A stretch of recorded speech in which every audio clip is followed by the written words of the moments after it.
Naniniwala na talaga ang lahat na ang swerte talaga ni Jezebel. Sumuko na nga mismo ang kanyang partner na si Benny Lagata.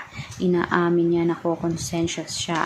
Nahahabag siya sa mga ginawang mali dito sa partner niya na wala naman umanong ibang ginawa kundi mahalin siya ng tunay at totoo.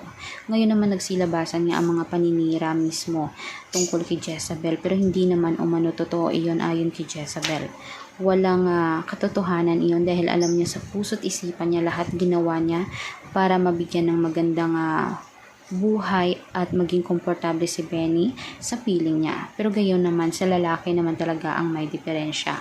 Siya mismo ang nagtakwil sa pamilyang binuo nila na sana ay kumpleto sila. Dapat mamahalin nilang isa't isa, pero gayon pa man, wala. Kaya naman mga kanetizen, nais mismo ni Idol Raffy Tulfo na bigyang leksyon itong si Benny Lagata dahil yun naman talaga ang hiling ni Jezebel.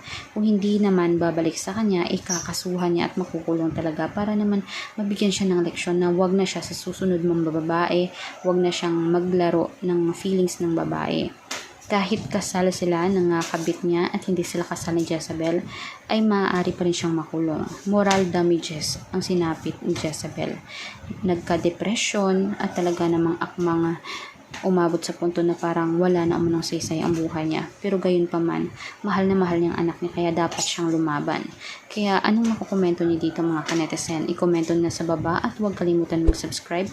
I-click ang notification bell para lagi kayong updated sa ating future trending videos. Maraming salamat mga kanetizen.